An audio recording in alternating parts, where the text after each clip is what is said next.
Good morning, this Monday the 27th of June. I'm Sophia Mavridis, a market analyst with Bell Direct. Well, to start, let's take a quick look at Friday's session before jumping into the day ahead. Week to date, the ASX 200 rebounded 1.6% and gained 0.8% on Friday. Tech and lithium shares lifted the market on Friday. Lithium shares such as Allkem, AKE, Liontown Resources, LTR and Pilbara Minerals, PLS, all gained, as well as Vulcan Energy, VUL, after announcing it's brought on board Stellantis, the European automotive manufacturing giant, as its second largest shareholder.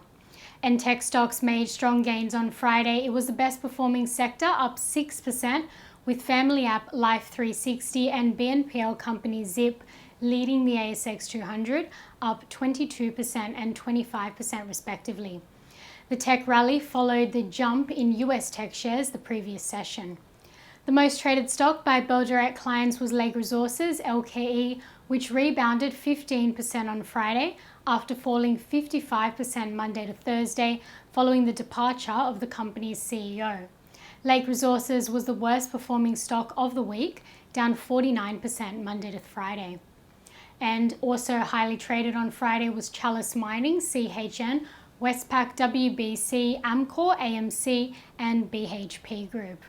Moving on, European stocks had their best session in over 3 months and US equities also made strong comeback. All three major US benchmarks rallied. The Dow Jones added more than 800 points or 2.7%. The S&P 500 closed 3% higher and the tech-heavy Nasdaq also rallied 3%. So looking to the day ahead, the Australian market is looking optimistic following the positive session in New York.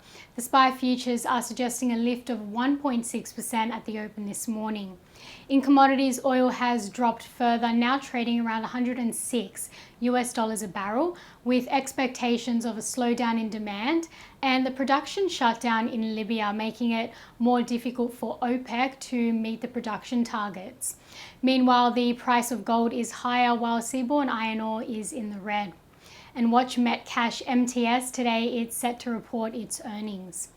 Moving on to some trading ideas for your consideration, Bell Potter maintained their buy rating on Nufarm NUF and have lowered their price target from $7.85 to $6.65. The company is a global supplier of agricultural chemical and seed treatments. There's been a material re-rating in global crop protection and domestic peer trading multiples in recent weeks, and Nufarm hasn't been immune to the sell-off. However, Bell Potter continue to see the stock as better placed to navigate a normalisation of Australian crop conditions than its peers.